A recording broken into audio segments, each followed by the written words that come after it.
In this video, I wanted to discuss permutations. And really, this builds upon the idea of the fundamental counting principle.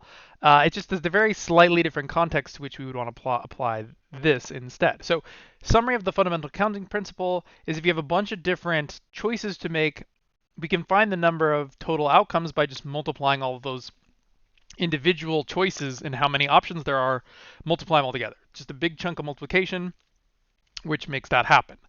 A permutation is just sort of an adjustment to that. And let's go ahead and read what it says, this is exactly from the book. It says an ordered selection of R objects without repetition taken from n distinct objects is called a permutation of n objects taken R at a time. The number of such permutations is denoted by NPR, or sometimes it's also written as a multivariate function, not in our book, but as P parenthesis n comma R, where the inputs of these functions are how many objects do we have and how many objects are being taken. So let's look at a couple examples. I think that helps to illustrate what a permutation is a little bit better. And this is what I recommend for trying to learn these things, is just focus on the what is really important. And as I put in big orange letters, order matters within a permutation, as it says, an ordered selection of objects. Where sometimes, like I was saying in the last video, sometimes order does not matter. That's like the difference. In that context, you wouldn't want to use a permutation. But let's check out example 4. It says a class consists of 26 students. The teacher will select one student to be president, a different to be secretary, and a third to be the class mascot.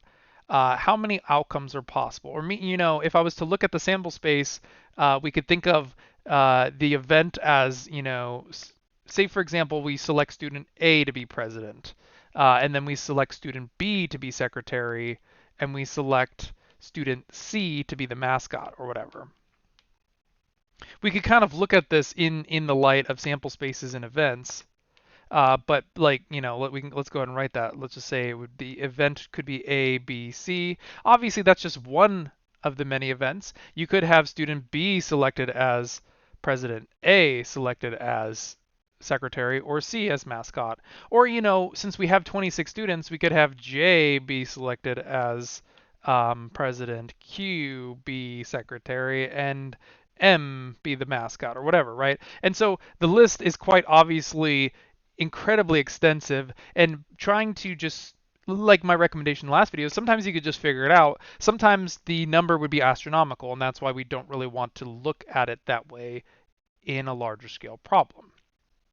But I could, in the same way, I could look at the sample space. Well, the sample space is just the number of students total, which could consist of A, B, C, D, E, F, G, H, I, J, K, L, M, N, P, etc., all the way up to Z for the students. But anyways, let's not look at it in that context. And let's try to think about how many outcomes are possible. And obviously, since this is in the packet where we're talking about permutations, we'll probably want to use this formula. But let's look at this as an example of a way to try to figure out what this formula is saying, and let's try to solve the example first. So if we think about it kind of as I did in the last example, where I laid it out as a series of choices, and I just took the number of choices into account in each time. Well, like in this case, the first choice, let's just say I need to zoom in on my tablet, would be for president, right? So like we could think of it as step 1, the teacher is going to select the president. And in step 1, they have 26 total students available, right? So the number of choices is 26 to begin with in the stage of choices. Then next up, the teacher will need to select a secretary.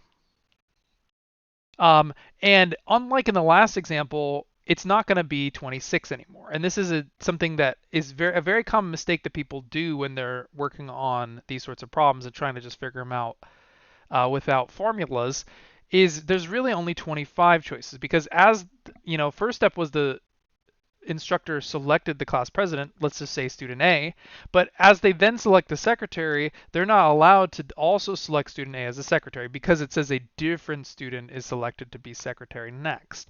Now, if that clause was not necessarily implied, it could be 26 instead. So that's why you got to make sure to read the wording, and sometimes questions are a little bit ambiguous when they're stated. So I'll try to be very direct, in my instructions if I'm putting these questions in a quiz or whatever, or a test.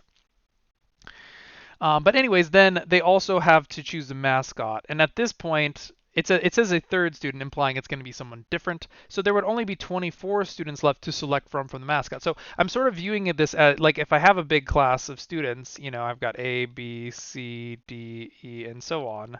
As I'm going, I'm selecting one to be the first, to which there's 26. But after the first is selected, now my sample space is down to just 25, or in terms of legitimate choices for the second operation. Now there's 25 and 24, and so on, which leave me with a particular chain. And basically, in this case, the number of outcomes, the number of ways that teacher could select a president, secretary, and mascot would be 26 times 25 times 24, which is a very large number, but let's go ahead and find out how many that is. It'd be 15,600 ways. And actually, this is what we refer to as a permutation of the objects. Or another way that we write this is 26p sub 3, because we have 26 objects and we're selecting 3 of them in a situation in which order matters. So basically how we could say is there's 15,600 permutations of this exercise, and we could also write that as p comma 26, or p of 26 comma 3 as well.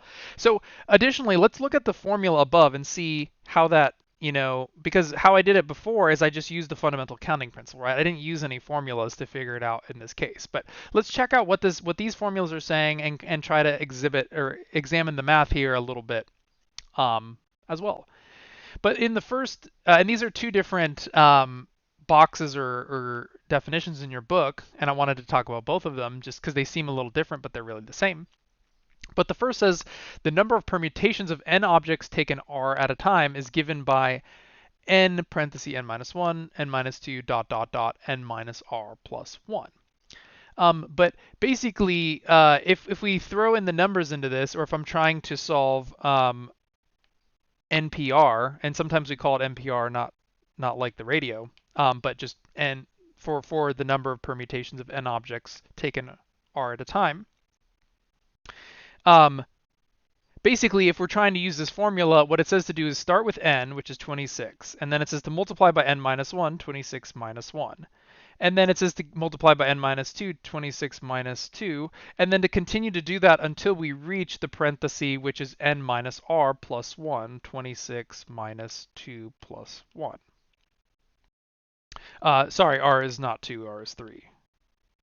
And actually, it's a little bit weird in this case, because if I look at this last factor by plugging it into this formula right here, this would be 26 minus 3 plus 1, that is 24. So basically what it's saying to do is start with 26 and multiply, right, if I'm looking at 26, 25, 24, and multiply until I get to 24. So actually, all of this stuff doesn't really mean anything in the context of this formula, but basically what this expression means is I'm going to have r factors, which is 3. So I don't really want to continue past 3 factors because that's what it says is that, right, I'm only going to multiply 3 numbers together here.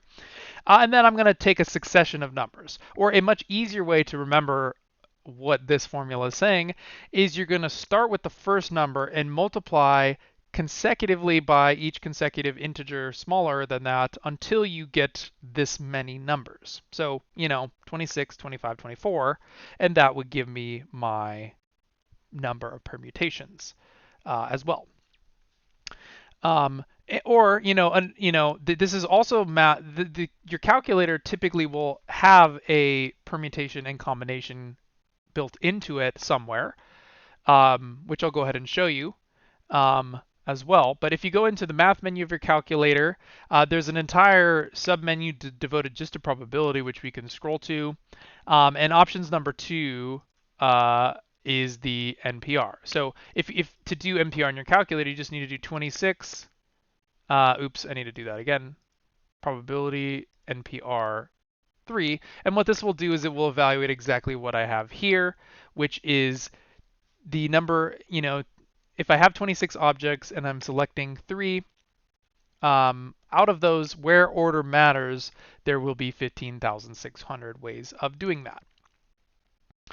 Now let's look at this third formula, because this formula is a little bit, it's a little bit better actually in my opinion, because it gets at the same point with being a little bit, well, it has to do with the mathematics behind factorials and how those behave instead. And I would generally use this formula instead of this formula, but, or, you could even just use your calculator to check too.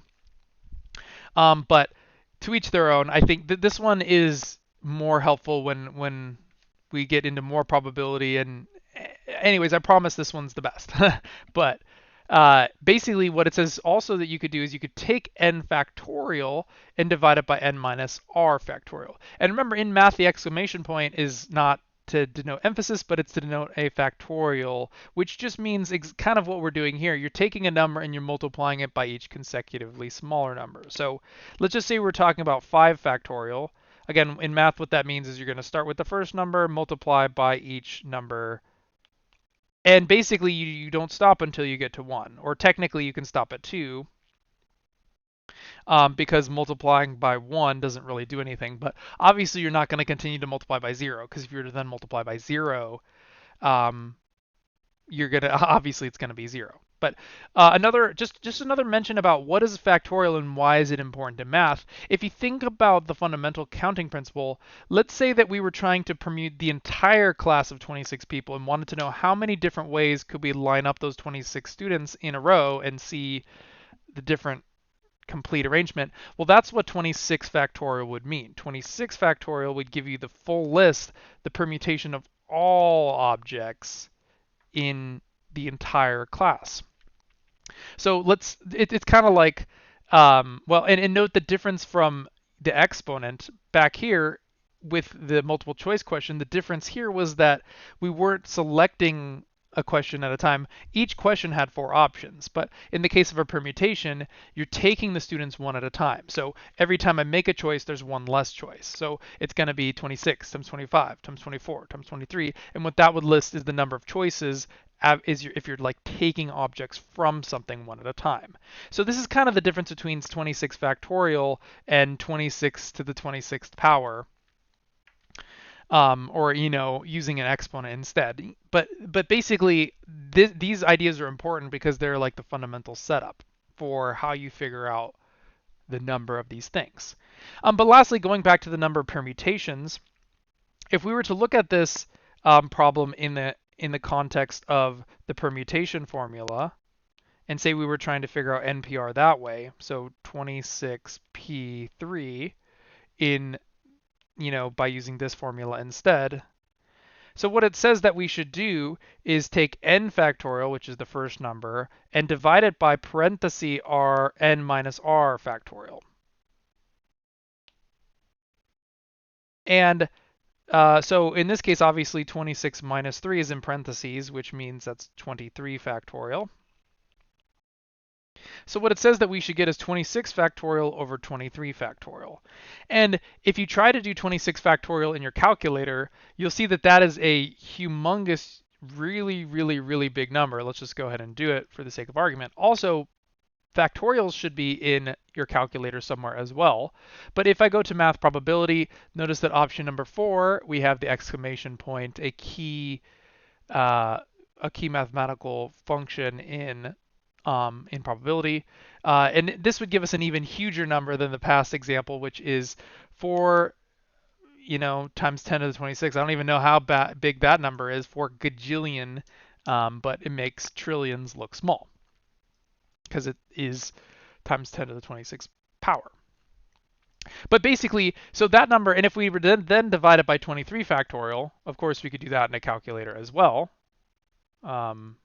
Math probability 4 divided by 23 math probability 4, and that would give us the same result.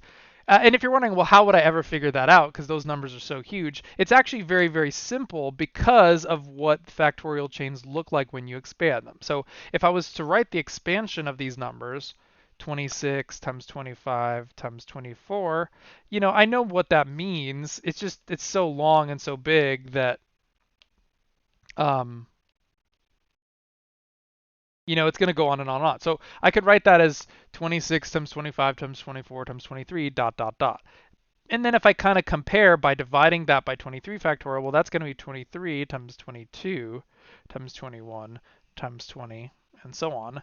But since both of those are factorial chains, there's a lot of common factors in this because really it's just a fraction with a bunch of multiples or multipliers, and most of them are common because they're both going all the way down to 1. So of course 23 is a common factor, 22, 21, 20, and even the dot dot dot would cancel because each one of those chains would be, well, 19, 18, 17, all the way down to 1 or 2, if you know what I mean.